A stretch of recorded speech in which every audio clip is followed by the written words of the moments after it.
दर्शकों स्वागत है आपका विधि से यूटी न्यूज में। मैं हूं कृष्णकांत सिंघारी। अब देखते हैं दिन भर की खास खबरें। वन विभाग की टीम पहुंची भारत टिम्बर मर्चेंट पर। आरा मशीनों पर की जा रही है कार्रवाई।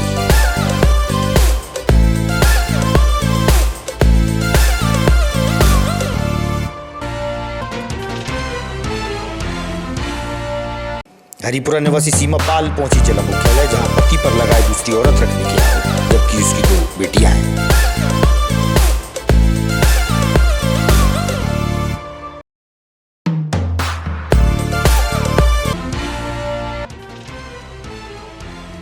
रविन्द्रनाथ टैगोर भवन में प्रतिभाशाली विद्यार्थियों का हुआ स्वागत सम्मान। राष्ट्रीय पिछड़ा वर्ग आयोग के अध्यक्ष सहित सैन समाज के वरिष्ठ रहे मौजूद।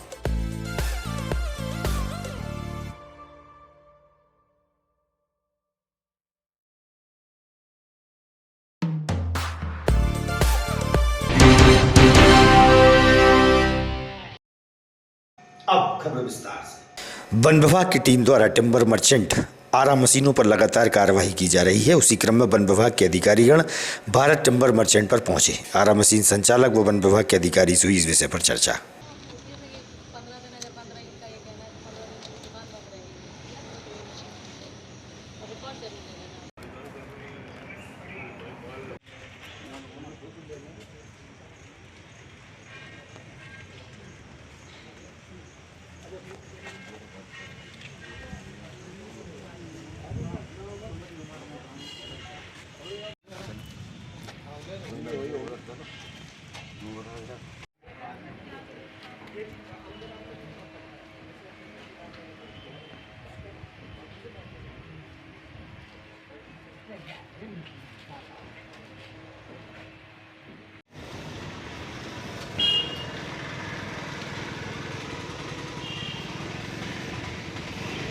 बंसल जी, ओ बंसल जी, वाह दादा।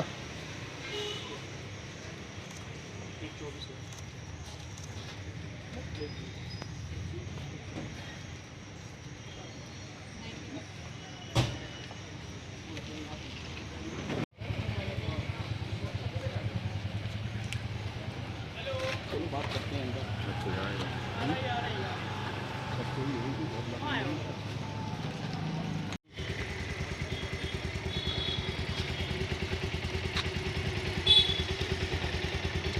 हटी भैया, थोड़ा सा पीछे हो गया। कितनी पुरानी दुकान है ये? है 65 साल पुरानी। 65 साल पुरानी। आज वन विभाग की टीम बड़ी संख्या में यहाँ पर पहुंची है, क्या मामला है? मामला कुछ नहीं है। हाँ। रोस्टर होता है तो शायद एसडीओ साहब का रोस्टर है, नए एसडीओ हैं, ज्ञान है नहीं। इसके पहले न्यू भारत पे गए थे, वहाँ भी निर्माता को उनके पास लाइसेंस था। इसके बाद तो उनका फर्नीचर जब चल रहा है। तो ये गलत कर रहा है, अच्छा कर रहा है? गलत कर रहा है। गलत कर रहा है। तो आपके पास जैसे कि अगर कहीं आगजनी की घटना हो जाए तो क्या अग्निशामक के यंत्र है आपके पास? अग्निशामक के देते भाई, इतना तापमान तेज हो रहा है, आज 45 डिग्री पार कर रहा है। मोटर लगी है मेरे यहाँ जी, जेट पंप लगा हुआ है। पानी नहीं, मैं अग्निशामक यंत्र की बात कर रहा हूँ, क्योंकि रिहायशी एरिया है यहाँ पर, चारों तरफ मकान बन चुके हैं। अगर आगजनी घटना होती है उसका दोषी कौन होगा? ऊपर वाले की दया से इतने साल में तो आज तक नहीं हुई। मतलब अपन इंतजार कर रहे हैं घटना का। इंतजार क्या करेंगे? क्या परमिशन लेते हैं? क्या समय, क्या फैसिलिटी की बात होती है उस समय? क्या क्या वो होती है सुविधा? कुछ नहीं, केवल मिल जाती है। सही। यहाँ पे पाया गया कि काफ़ी मात्रा में जो स्थान चिन्हित था आरा मशीन के लिए, उसकी अलावा कई जगह पे लकड़ी पाई गई। तो इसकी अभी पूर्णतः जांच की जाएगी। पूरी एक टीम गठित की गई है जो कि इसका बिल्कुल कंप्लीट जांच करेगी। और अभी के लिए आरा मशीन सीज की जाती है और जब तक जांच कंप्लीट नहीं होती है स्थिति बिल्कुल यथावत रहेगी। सर एक सर अपना परिचय देना थोड़ा सर। मैं हिमांशु त्यागी, एसडीओ विदिशा। सर एक ही आरा मशीन पे होगी या और भी जगह पर? अभी आज जैसे इसका निरीक्षण था, जैसे जैसे होता है सभी पे ऐसे सर जैसे कि अपन आरा मशीन की परमिशन देते सर, क्या फैसिलिटी होना चाहिए यहाँ पर सर? यहाँ पे आरा मशीन का जितना कैपेसिटी है उसी कैपेसिटी से ये कर सकते हैं। जो स्थल इसके लिए चिन्हित है, जहाँ पे आरा मशीन का संचालन होना है उसी स्थल पे वो लोग कर सकते हैं। और कोई भी लकड़ी अवैध रूप से मींस फॉरेस्ट डिपार्टमेंट की बिना परमिशन की कोई भी लकड़ी नहीं आनी है। सर रिहायशी और इलाका, जितना रिकॉर्ड में लकड़ी लीगली आई है उससे ज़्यादा यहाँ पे लकड़ी नहीं मिलनी चाहिए। सर रिहायशी इलाका है, पूरे शहर में ये आरा मशीन बनी है जिससे में इतनी बड़ी मात्रा में यहाँ पर लकड़ी रखी है, और कहीं अगर चिंगारी से भी अगर थोड़ा बहुत कुछ होता तो पूरा आधा शहर जल जाएगा। सर इसके लिए क्या पर यहाँ पर व्यवस्था देखी जा रही है? हम इसी के लिए जांच कर रहे हैं और जो भी होता है अभी 3-4 दिन की जांच के बाद वो आरा मशीन पे एक्शन लिया जाएगा। नहीं तो मैंने पहले आपसे पूछा था कि फैसिलिटी क्या होती है आरा मशीन को परमिशन की, आपने बताया ही नहीं उस संबंध में। आरा मशीन के लाइसेंस में उनकी पूरी टर्म्स एंड कंडीशंस होती हैं कि उन्हें अपने स्थल पे ही लकड़ी रखनी है और कहीं लकड़ी नहीं रखनी है, जो कि इस आरा मशीन पे वायलेशन देखा गया है, इसलिए इस पे कार्रवाई जारी है। क्या और इस पे क्या action धारा भी के लिया अंतर्गत इस पर कार्रवाई होगी? जाएगा।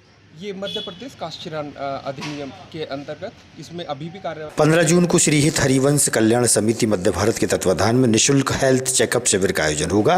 प्रदेश अध्यक्ष राधिका शरणदास ने बताया। जी सर, अपना परिचय देते हुए आगामी दिनों में क्या कार्यक्रम है, किस उद्देश्य को लेकर है और किस बैनर के तले है और कहाँ पर है, और जनता को किस तरीके से अपन लाभान्वित करवा पाएंगे? प्रदेश अध्यक्ष श्री हरिवंश कल्याण समिति से हूँ मैं। 15 जून 2025 को हम निःशुल्क हेल्थ चेकअप शिविर लगा रहे हैं, जिसमें 7 बड़े डॉक्टर शिविर में आएंगे, जिसमें अतिन बिंदल, चर्चित बंसल, अश्विता क्रास्ता, श्रेया गुप्ता, गौरव शर्मा, इंद्रजीत रघुवंशी और स्वमिता मिश्रा ये बड़े डॉक्टर हैं। ये उस कैंप में आएंगे और जो मरीज उसमें आएंगे उस कैंप में उनका परीक्षण करेंगे। हमारी ओर से निःशुल्क परीक्षण कराया जाएगा और कृष्णा पैथोलॉजी द्वारा दवाइयों पे 50% डिस्काउंट दिया जाएगा। और समस्त प्रकार की दवाइयाँ जो मार्केट जो हमारे पास उपलब्ध नहीं है उस पर 20% का डिस्काउंट है, और जो दवाइयाँ हमारे पास उपलब्ध हैं वह हम निःशुल्क बांटेंगे। इसलिए हमारी समिति का सभी लोगों से आग्रह है कि जो ज़रूरतमंद लोग आपके आसपास हैं उन तक ये सूचना पहुंचाई जाए कि 15 जून 2025 को सुबह 9 बजे से 1 बजे तक राधा देवी परिसर रीटा फाटक चौराहा पर उन ज़रूरतमंद लोगों को भेजें। बड़े डॉक्टर आ रहे हैं, किसी प्रकार के कोई फीस चार्जेस नहीं लिए जाएंगे परीक्षण के।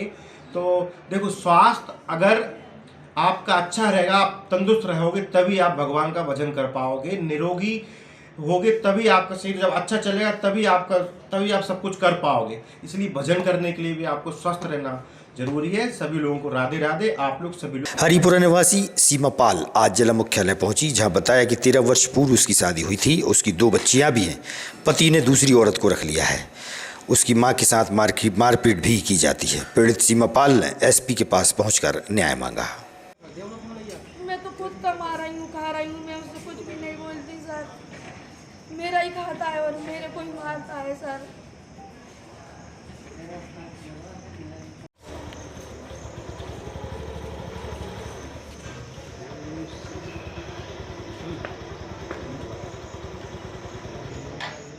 मोबाइल जी, क्या नाम है आपका? सीमा पाल। सीमा पाल, कहाँ के रहने वाली हैं आप? हम देहरी के रहने वाले, विदिशा में रहते हैं। तो आपकी आंखों में आंसू क्यों रो रही हैं आप? सर पति ने बहुत मारा है, रात को बहुत मारा है सर, और गर्दन दबा दी। बच्चों ने दोनों ने छुटाई, बच्चे नहीं छुटाते तो मर जाती। और आप कहाँ रहती हैं अभी? हरिपुरा में 3 नंबर। शादी कब हुई थी आपकी? 12-13 साल हो गए। 12-13 साल। पति क्या वजह क्या आपको छोड़ दिया उन्होंने? पत्नी छोड़ा नहीं है, वो एक लेडीज है ग्यारखपुर में, रेखा नाम की आदिवासी, उसको रख लिया सर। तो उसके पीछे मारता है मेरे तो को। वो रेखा कहाँ रहती है? वो खंडवा में रहती है, ग्यारखपुर। और पति? बस उसी के पास रहता है, कभी कभार आता है सर। मैं तो खाना बनाती हूँ, बर्तन मांजती हूँ, मेरे को पैसे नहीं देता। एक बार 3000 और एक बार 4000 दिए साल भर में, और बिल्कुल ही पैसे नहीं दिए सर। नौकरी करते हैं क्या? वो रोड के सुपरवाइजर है। रोड के सुपरवाइजर किसके यहाँ काम करते हैं? मनीष चाचा जी और वो दादा भाई। बच्चे कितने हैं आपके? 2 बेटियां हैं। 2 बेटियां। अच्छा, कौन सी कक्षा में पढ़ रही हैं? नीमताल पे पढ़ती हैं, सरकारी में, 9th में। नरका। तो अब क्या चाहती हैं आप लोग? सर मैं ये चाहती हूँ, मेरी जान को खतरा है, उसका पता नहीं कब मार डाले, कब बच्चों को भी मार डाले, मेरे को भी मार डाले। मुझे उससे अलग करवा दो, मुझे कुछ नहीं चाहिए। पुलिस में जिले की क्रेशर संचालकों ने जिला मुख्यालय पहुंचकर कलेक्टर के नाम ज्ञापन प्रशासन को सौंपा, जहां बताया कि सरकार द्वारा जियो टैगिंग प्रारंभ की जा रही है, जिससे उन्हें परेशानियां पैदा होंगी, जिसका विरोध किया गया। वहीं आगामी दिनों में हड़ताल की बात भी कही। क्रेशर संचालकों से हुई चर्चा।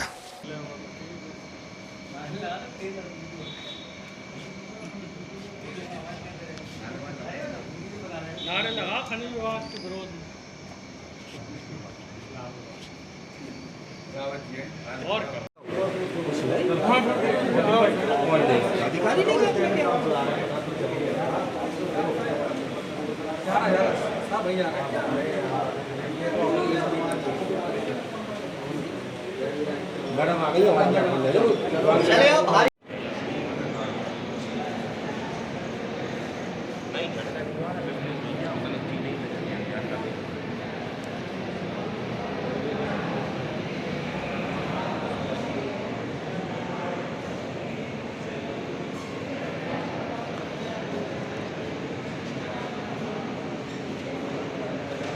आपका अनिर्बान दत्ता जी, कहाँ के रहने वाले हैं आप? विदिशा विदिशा जी, कहाँ चलती है आपकी क्रेशर? गंज बासुर। गंज बासुतो में। तो अभी दिक्कत क्या हो रही है? आप लोग सभी लोग मिलकर आए हैं।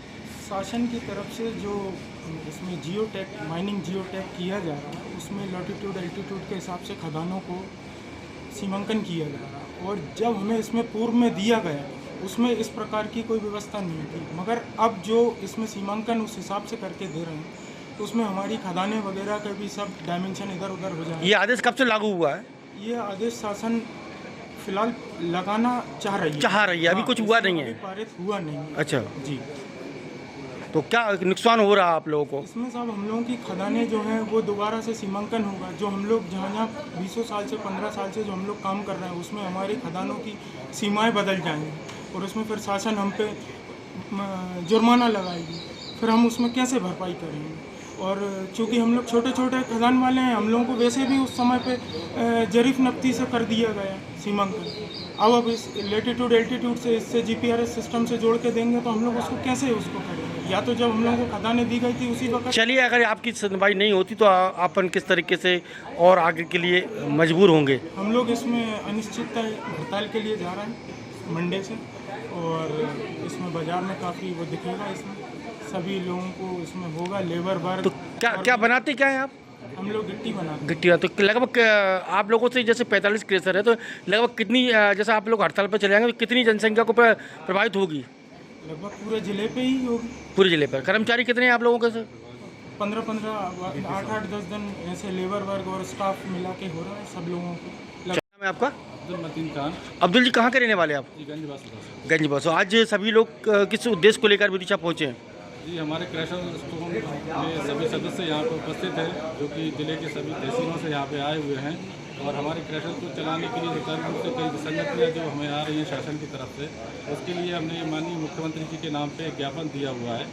और हमारा उनसे निवेदन है कि जैसे कि जियो टैग को लेकर के कुछ विसंगतियाँ हैं जो आज से लागू किया जा रहा है हमारे ऊपर से, तो हम लोगों का ये कहना है कि उसको आज ही से लागू किया जाए, पुरानी इसकी नफ्तियों को ना निकाला जाए, क्योंकि वो सब कुछ मान्यता नहीं है। पहले चैन से नफ्ती होती थी पटवारी के द्वारा, तो आज वो सर्वथा गलत हो जाती है। दूसरा हमारा कहना है कि रॉयल्टी को लेकर के सारे डिपार्टमेंट अपना अपना रॉयल्टी काट लेते हैं और हम लोगों से रॉयल्टियाँ ली नहीं जा रही हैं, जिसकी वजह से हमको अवैध उत्खनन के प्रकरण बनते हैं और उस पर जुर्माना भरना पड़ता है। तो तीसरी हमारी समस्या है कि हम लोगों को रॉयल्टी जितनी हम लोग मांगते हैं उतनी प्रदाय नहीं की जाती। माइनिंग प्लान के तहत और दूसरी चीज़ों के तहत हमको लंबा उसमें टाइम लगता है, तो ठेकेदार हमसे रॉयल्टी नहीं ले पाते हैं, जिस वजह से हमको बराबर उत्पादन के तहत रॉयल्टी देनी। लगभग जिले में कितने क्रेशर मशीन संचालक होंगे? सर, हम लोगों का लगभग 45 से 50 क्रेशर। जैसे कि आपने जो विसंगतियाँ बताई हैं या जो बताया, उससे अगर होता है तो क्या दिक्कत आएगी, क्या परेशानी आएगी, आपको क्या नुकसान होगा? कहाँ पर फिर क्रशर चला नहीं पाएंगे, हम लोग हड़ताल पे जा रहे हैं, इसीलिए क्रशर सब बंद कर रहे हैं। आपको क्रेशर जाए हड़ताल पर जाने से क्या नुकसान होगा, किन को नुकसान होगा? अगर हम उसको चलाएंगे तो हम उसको सुचारू रूप से चला ही नहीं सकते। राष्ट्रीय पिछड़ा वर्ग आयोग के अध्यक्ष भुवन भूषण कमल की मौजूदगी में सैन समाज द्वारा ऑडिटोरियम में प्रतिभाशाली विद्यार्थियों का स्वागत व सम्मान समारोह का आयोजन हुआ। सैन समाज के वरिष्ठ व युवाजन मौजूद रहे। को बना बुलंद इतना कि तेरा खुदा ईश्वर तुझसे पूछे कि बंदा तेरी रजा क्या है, तेरी मर्जी क्या है। इसमें अपने आप में साथ है करना है और इसको बनाए रखिए। आज के समय में आप भी जानते हैं सोशल मीडिया का समय है और ज्ञान के लिए उपलब्ध है हमारे पास होते हैं, तो आप कोशिश करिए कि हमेशा अपने आप को सजग रखिए, सतर्क रखिए कि हम भटक चुकी है, खुद से प्रश्न करते रहिए। कई में लगातार मॉडल चल रहे हैं, मैं आपको ज़्यादा मतलब में बहुत प्रैक्टिकल सभी हैं जिनकी रूपरेखा से आज हम और आप ऐसा शुभ सहयोग हुआ है कि आपकी भेंट हुई है। तो मैं सर्वप्रथम इसके आयोजक आदरणीय कमलेश सिंह जी और विदिशा के इतने सक्रिय रूप से कार्य करने वाले समाज के सम्मानित जनों का बहुत बहुत स्वागत अभिनंदन करते हैं। धन्यवाद। अवैध नशे के विरुद्ध चलाए जा रहे अभियान के तहत देहात बासोदा पुलिस ने नशे के विरुद्ध निर्णायक कार्रवाई करते हुए 2 ब्राउन शुगर तस्करों को गिरफ्तार कर कुल 11 ग्राम ब्राउन शुगर जब्त की है, जिसकी अनुमानित कीमत लगभग 1,10,000 रुपये है।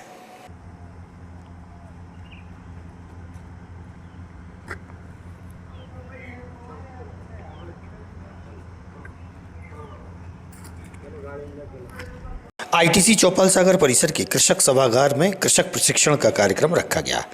इस मौके पर कृषि वैज्ञानिक डॉक्टर नरेंद्र कुमार पाटीदार, भोपाल से पधारे प्रतिनिधि कृषि विशेषज्ञ राकेश मोहन रावत, रितेश व्यास, पवन कुमार शर्मा और विदिशा अंचल के प्रगतिशील किसान भाई विशेष रूप से उपस्थित रहे। सारी चीज़ें आप पहले से प्लान बना लें और उसके लिए बीज आप कहाँ से लाएंगे और कौन से स्रोत से लाएंगे, ये सारी व्यवस्थाएं आपको पहले से करना है। खास करके खरीफ के मौसम में समय बहुत कम मिलता है।